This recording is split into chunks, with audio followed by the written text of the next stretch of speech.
The 1991 Halloween blizzard. A storm that has cemented itself into Minnesota history. It's like before the Halloween blizzard or after the Halloween blizzard? Mabel Houle and her daughter Amy remember that day well. 30 years ago, October 31st, 1991, we were living in Forest Lake. And if I remember correctly, I think you were going as a princess. It was. That was the day they took this home video of trick-or-treaters on Halloween night. Birdman. What their snow-covered neighborhood looked like the next day. Out in the snow with my dog. November 1st, 1991.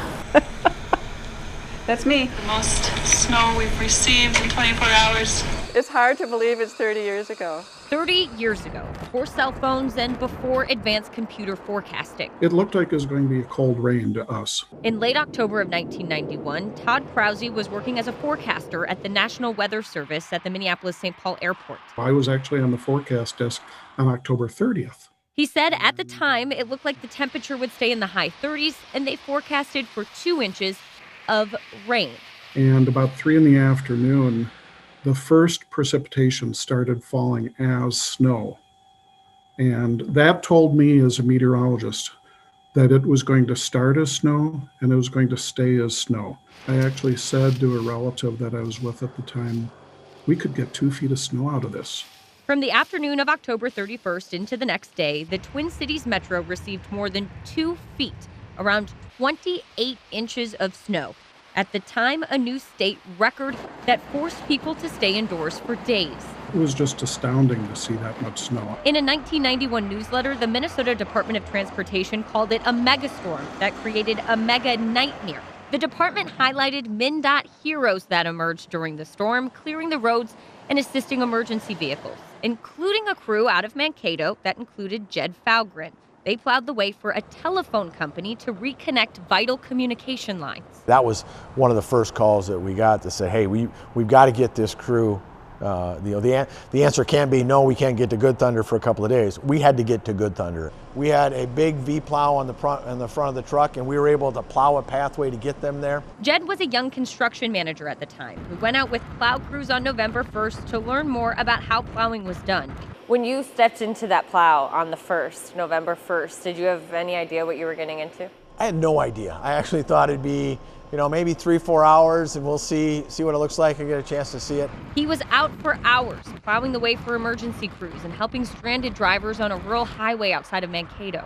We had well over 100 motorists out there that were stranded. They could not make it anywhere. There were times where I was a little bit nervous. There were moments that, that level of adrenaline that kicks in. With so many roads impassable, others stepped up to help stranded drivers too. It just came on so suddenly it caught everybody off guard. Chris Purcell was a young tow truck driver at the time. This was actually my personal pickup that I was using during that storm back then. On Halloween night, he braved the elements, pulling and pushing the few cars that were out on the road.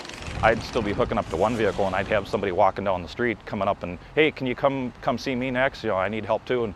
And that's pretty much how it went. Before I knew it, I'd been out for over 12 hours just helping pull people and push people that were stuck. Chris has been towing ever since, and 30 years later says the Halloween storm is still iconic. I've been doing this for 34 years, and that still stands out. Even then, the storm immediately became a badge of honor, a catchy T-shirt slogan. They made T-shirts and everything when this happened, and the T-shirt read, "I survived the blizzard of 1991," and I'm like, I can do better than that. I gave birth on that day, and everyone's like, wow, no way. Halloween morning 1991, Lisa Winters went into labor and was heading to Midway Hospital in St. Paul. At the time, there was still no snow on the ground, but you could kind of just see light flurries in the sky. That evening, she delivered a healthy baby boy, not paying attention to what was going on outside her hospital room. Somebody said, get up and look out the window. And so I got up and kind of stumbled over to the window, and I was like, everything was buried. There was cars. It was a street with parking, and every single one of the cars was buried. There was people out there in their shovels. Even our families couldn't get there to visit because of the snow. One of the nurses in the maternity ward, I have a picture of that actually, of her with us and Cameron, was by Lisa's side, stuck at the hospital for 3 days straight. She was just absolutely phenomenal. You'd never know she'd been there for 3 days away from her family. This year, Lisa's son Cameron turns 30 and is living in California. He had his fill of snow on the day he was born, so then he moved to California. He'd had enough. That's right. Worth a lifetime there. For many, the storm has created a lifetime of stories that have become a running joke among Minnesotans, poking fun at our obsession for all things weather. I love Minnesota.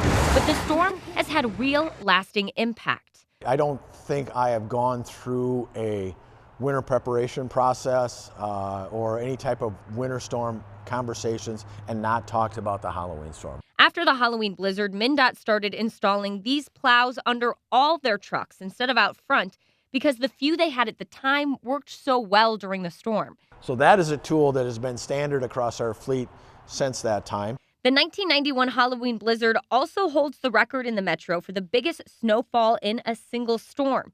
And regardless of the record books. And your fancy 1991 jacket. Look at that, I was styling. You were styling. It's still one of the most talked about events in Minnesota history. Oh, totally. It's like a life marker. I mean, it's like the really important things that have happened that you can recall. This is a Minnesota one. This is the Minnesota blizzard, the Halloween blizzard. Hannah Flood. Where were you during the Halloween blizzard? Fox 9.